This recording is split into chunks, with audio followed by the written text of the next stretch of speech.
Hello students, topic final accounts of a proprietary concern. We are going to solve practical problem from page number 325, problem number 8. Question is given, following is the trial balance extracted from the books of Raju Traders. You are required to prepare trading account, profit and loss account for the year ending on 31st March 2019 and balance sheet as on that date after considering the additional information given below. So below आपको trial balance दिया है as on 31st मार्च 2019. सबसे पहले हम debit balances देखते हैं. The first account given is Raju's drawings हमें record करना है लाइबिलिटी साइड, कैपिटल में से उसे माइनस करना है. Next is opening stock, it will come in trading account. Wages trading account, purchases trading account, trade expenses profit and loss account. Trade expenses profit and loss account में इसलिए record कर रहे because along with trade expenses आपको sundry expenses, general expenses, miscellaneous expenses या office expenses दिया नहीं है. अगर ट्रायल बैलेंस में ट्रेड एक्सपेंसेस और सन्ड्री एक्सपेंसेस दोनों एक साथ दिया रहेगा तो हमें ट्रेड एक्सपेंसेस ट्रेडिंग अकाउंट में लिखना पड़ेगा और सन्ड्री एक्सपेंसेस हमें प्रॉफिट एंड लॉस अकाउंट में रिकॉर्ड करना है. बट इस प्रॉब्लम में अलॉन्ग विथ ट्रेड एक्सपेंसेस जो दूसरा एक्सपेंसेस है वो दिया नहीं है. That's why trade expenses will come in profit and loss account. Royalties trading account, salaries profit and loss account, debtors assets, plant and machinery assets, printing and stationery profit and loss account, bad debts profit and loss account. जो bad debts trial balance में दिया है वो old bad debts है और उसका एक ही effect पास करना है in profit and loss account. Discount profit and loss account, furniture assets, advertisement profit and loss account, carriage outwards profit and loss account, computers assets, bills receivable assets, cash in hand assets, cash at bank assets. अभी हम accounts देखते हैं जो credit balances है. The first account given is capital, इसे हमें record करना है लाइबिलिटी साइड और कैपिटल में से हमें ड्राइंग्स को माइनस करना है. Sales trading account, return outward is given. Return outward means purchase return. So इसे रिकॉर्ड करना है ट्रेडिंग अकाउंट में, हमें परचेजेस में से इसे माइनस करना है. Creditors liability, discount profit and loss account credit side, bills payable liability. अभी हम एडजस्टमेंट्स देखते. The first adjustment is given, closing stock is valued at rupees 40,000 at cost price and rupees 44,000 as market price. Now closing stock का अगर आपको दो price दिया रहेगा then we have to record whichever is less.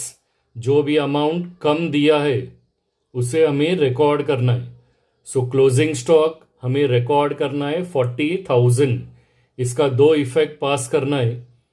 First effect will come in trading account credit side और इसका second effect आएगा on the asset side. Second adjustment is given, provide depreciation on plant and machinery, furniture, computers at 5%, 10%, 15% respectively. So हमें तीनों भी assets से पहले adjustment का number लिखना है.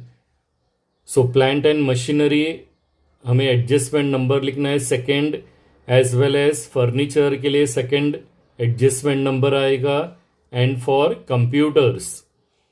डेप्रिसिएशन का दो इफेक्ट पास करते. डेप्रिसिएशन हम एसेट्स में से माइनस करते and depreciation is a loss, और इसका सेकेंड इफेक्ट रिकॉर्ड करते in profit and loss account on the debit side. Third adjustment दिया है, salaries are paid for 10 months only. So salaries 10 months के लिए पे किया है. Any expenses we have to pay for 12 months. So salaries is paid for less than 1 year. एक साल से कम के लिए पे किया है. So it is an outstanding expenses. 10 months का पे किया है, 2 months का आउटस्टैंडिंग है. तो ये एडजस्टमेंट के लिए हमें सैलरीज से पहले एडजस्टमेंट नंबर रिकॉर्ड करना है, थर्ड. फोर्थ एडजस्टमेंट दिया है, further bad debts amounted to ₹400 and provide 10% RDD on sundry debtors. So new bad debts and new RDD दिया है, तो इसके लिए हमें डेटर्स से पहले एडजस्टमेंट नंबर लिखना है, फोर्थ. बैड डेब्ट्स और RDD ये दोनों भी हम डेटर्स में से माइनस करते फ्रॉम द एसेट साइड, और इसका सेकेंड इफेक्ट रिकॉर्ड करना है in profit and loss account debit side. Last adjustment दिया है, advertisement is paid for 2 years. So any expense which is paid for more than 1 year is prepaid. जैसे हमारा third adjustment था, वो expenses पे किया था फॉर लेस देन 1 year. इसका मतलब 2 months का एक्सपेंसेस पेएबल है, तो वो आउटस्टैंडिंग है. और फिफ्थ एडजस्टमेंट में दिया है को 2 years के लिए पे किया है. कोई भी एक्सपेंसेस हमें 1 साल के लिए ही पे करना रहता है, और 1 साल से ज़्यादा पीरियड के लिए अगर पे किया रहेगा then it is prepaid, that is paid in advance. So इसके लिए हमें एडवर्टाइजमेंट से पहले एडजस्टमेंट नंबर लिखना है, फिफ्थ. अभी हमें कॉलम्स ड्रॉ करना है trading and profit and loss account का. On the left hand side ऊपर हेडिंग आएगा for the year ended 31st March 2019, और हम बैलेंस शीट प्रिपेयर करने वाले on the right hand side. So ऊपर हेडिंग आएगा एज ऑन 31st March 2019. सबसे पहले हम डेबिट बैलेंसेस को ट्रांसफर करने वाले. The first debit balance given is drawings, जिसे हमें लाइबिलिटी साइड में रिकॉर्ड करना है in the second line. So second line में हमें लिखना है minus drawings, amount inner column में रिकॉर्ड करना है. The next account is opening stock, trading account में रिकॉर्ड करना है, amount will come in the outer column. Wages will also come in trading account, और अमाउंट को रिकॉर्ड करना है आउटर कॉलम में. देन परचेजेस ट्रेडिंग अकाउंट का second line में रिकॉर्ड करना है, एंड सिंस रिटर्न आउटवर्ड दिया है तो हमें परचेजेस का अमाउंट इनर कॉलम में रिकॉर्ड करना है. सो सेकेंड लाइन में लिखना है to purchases 60,000 will come in inner column. Trade expenses 800, इसे रिकॉर्ड करना है in profit and loss account, amount record करना है in the outer column. Royalties will come in trading account, amount record करना है in the outer column. Salaries profit and loss account में record करना है, एडजस्टमेंट दिया है तो अमाउंट 20,000 इनर कॉलम में रिकॉर्ड करना है। डेटर्स एसेट्स में रिकॉर्ड करना है, amount will come in the inner column. On debtors new bad debts and new RDD दिया है तो below debtors we have to leave 3 lines. Next account is plant and machinery, assets side में record करना है, amount will come in inner column. Printing and stationery profit and loss account, amount will come in the outer column. Bad debts profit and loss account, amount inner column में record करना है। It is old bad debts and below old bad debts हमें 2 lines छोड़ना है to record new bad debts and new RDD. ये problem में आपको old RDD दिया नहीं है, so we have to leave only 2 lines. Discount will come in profit and loss account, amount outer column में रिकॉर्ड करना है। Furniture assets, amount will come in the inner column. Advertisement profit and loss account, amount inner column में record करना है। Carriage outward profit and loss account, amount आएगा outer column में। Computers assets, amount inner column में record करना है। Bills receivable assets, amount हमें outer column में रिकॉर्ड करना है। Cash in hand assets, amount will come in the outer column. And cash at bank, इसे भी एसेट साइड में रिकॉर्ड करना है, amount will come in the outer column. So these were all debit balances from the trial balance. ये सभी को हमने record किया है in trading and profit and loss account on the debit side, या उसे हमने रिकॉर्ड किया है एसेट साइड में। एक ही अकाउंट है ड्राइंग्स, जिसे हमने ऑपोजिट साइड में रिकॉर्ड किया है। Now we have to transfer the account given on the credit side of trial balance. The first account जो दिया है it is capital, liability side में रिकॉर्ड करना है, amount will come in the inner column.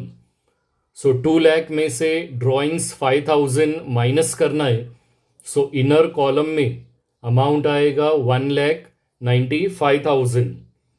The next account given is sales, trading account में record करना है, amount will come in the outer column.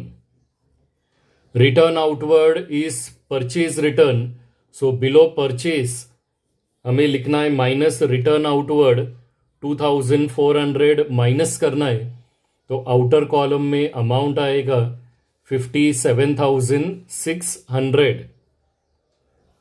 Creditors liability side में record करना है, amount will come in the outer column. Discount profit and loss account credit side में record करना है, amount will come in the outer column. And bills payable liability side में record करना है, amount outer column में record करना है। Now हमें एडजस्टमेंट सॉल्व करना है। हर एक एडजस्टमेंट का हमें 2 इफेक्ट पास करना है। द फर्स्ट एडजस्टमेंट में हमें क्लोजिंग स्टॉक का 2 प्राइस दिया है, cost price and market price. दोनों में से विच एवर इज लेस, जो भी कम अमाउंट है उसे हमें रिकॉर्ड करना है। सो क्लोजिंग स्टॉक हमें रिकॉर्ड करना है 40,000। इसका फर्स्ट इफेक्ट रिकॉर्ड करना है इन ट्रेडिंग अकाउंट क्रेडिट साइड, हमें लिखना है by closing stock, amount outer column में रिकॉर्ड करना है। और क्लोजिंग स्टॉक का सेकेंड इफेक्ट रिकॉर्ड करना है on the asset side. Asset side में लिखना है closing stock, amount outer column में रिकॉर्ड करना है। सेकेंड एडजस्टमेंट में हमें डेप्रिसिएशन कैलकुलेट करना है on plant and machinery at the rate 5%। So plant and machinery का अमाउंट दिया है 56,000, उसके ऊपर अगर हम 5% कैलकुलेट करते तो डेप्रिसिएशन का अमाउंट आएगा 2,800। So below plant and machinery हमें लिखना है माइनस डेप्रिसिएशन 2,800, उसे माइनस करना है तो closing balance of plant and machinery आएगा 53,200 इन द आउटर कॉलम। अभी हमें फर्नीचर के ऊपर 10% कैलकुलेट करना है। सो फर्नीचर का अमाउंट है 16,000, 10% डेप्रिसिएशन आएगा 1,600। सो बिलो फर्नीचर हमें लिखना है माइनस डेप्रिसिएशन 1,600, अमाउंट माइनस करना है तो आउटर कॉलम में क्लोजिंग बैलेंस आएगा 14,400। एंड ऑन कंप्यूटर हमें 15% कैलकुलेट करना है। So on 1,20,000 15% depreciation will come 18,000। So below computers हमें लिखना है माइनस डेप्रिसिएशन 18,000 तो closing balance of computer will come 1,02,000। Depreciation is a loss for the business, तो इसका सेकेंड इफेक्ट रिकॉर्ड करना है in profit and loss account debit side. Debit side में हमें लिखना है to depreciation on plant and machinery 2,800, furniture 1,600, computers 18,000, तीनों भी डेप्रिसिएशन का टोटल करना है। So it will come 22,400।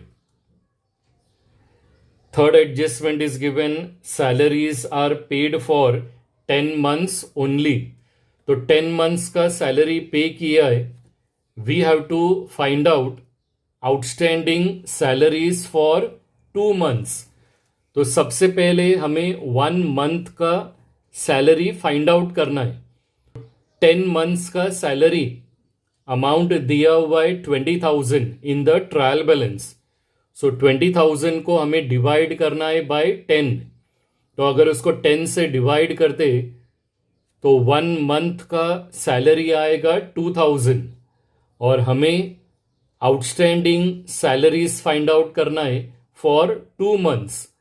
सो 2,000 को मल्टीप्लाई करना है विथ 2, तो outstanding salaries for 2 months it will come 4,000। Outstanding है तो इसे प्लस करना है।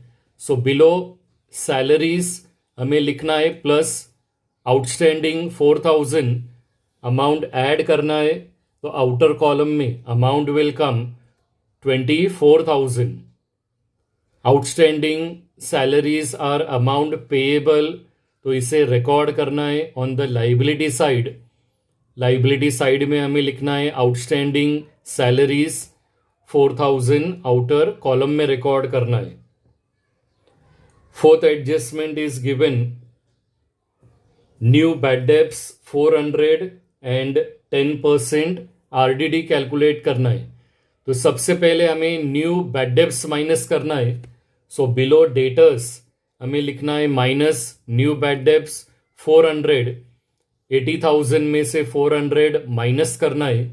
इनर कॉलम में नेट अमाउंट या रिमेनिंग अमाउंट आएगा 79,600 एंड ऑन दिस अमाउंट 79,600 हमें 10% आरडीडी कैलकुलेट करना है।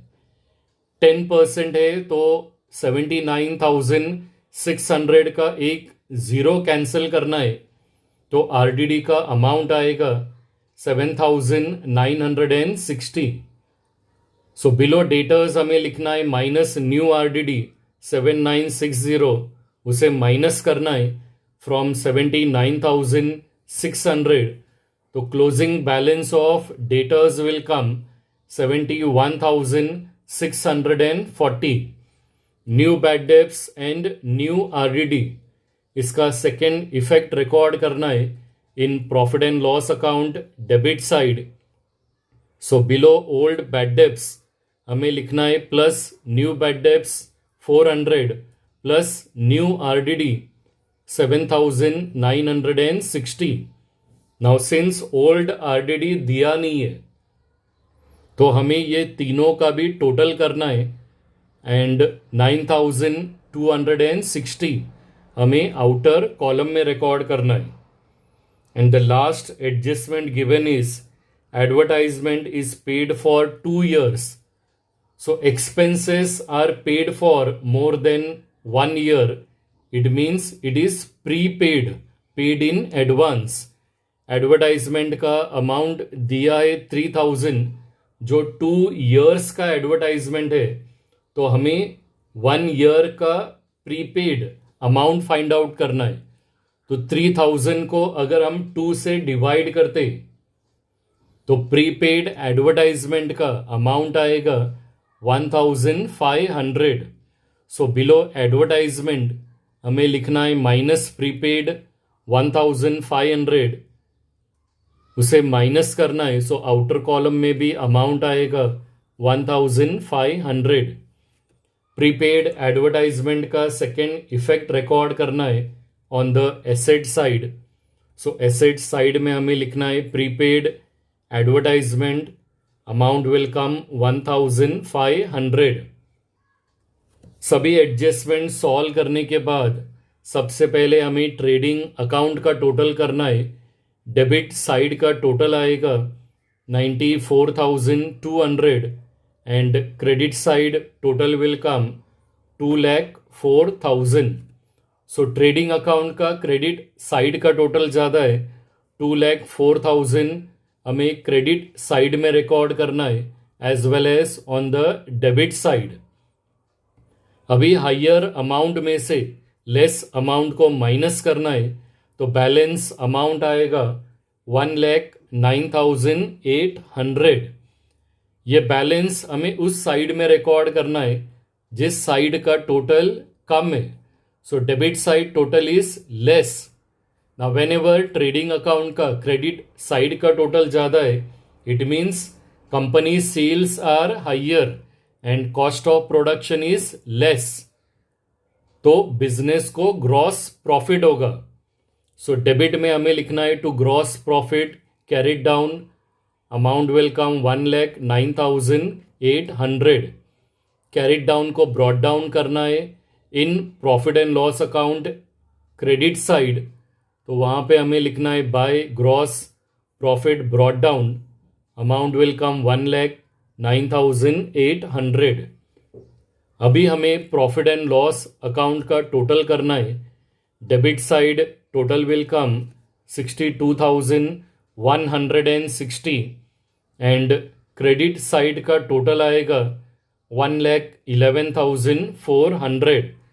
सो प्रॉफिट एंड लॉस का क्रेडिट साइड का टोटल ज़्यादा है 1,11,400 हमें क्रेडिट साइड में रिकॉर्ड करना है as well as on the debit side.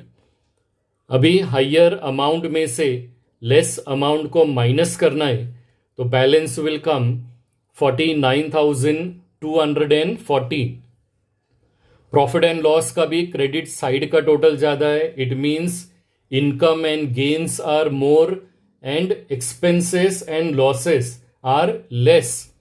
तो बिजनेस को नेट प्रॉफिट होगा और ये बैलेंस भी हमें उस साइड में रिकॉर्ड करना है जिस साइड का टोटल कम है. So on the debit side हमें लिखना है to net profit amount will come 49,240. Net profit है तो इसे हमें कैपिटल में प्लस करना है on the liability side. So below capital हमें लिखना है प्लस नेट प्रॉफिट 49,240 को प्लस करना है इन 1,95,000. सो कैपिटल का क्लोजिंग बैलेंस आएगा 2,44,240. एट लास्ट हमें बैलेंस शीट का टोटल करना है. आपका एसेट्स एंड लाइबिलिटी साइड का टोटल सेम आएगा. Balance sheet will tally. So balance sheet का टोटल आएगा 3,01,840.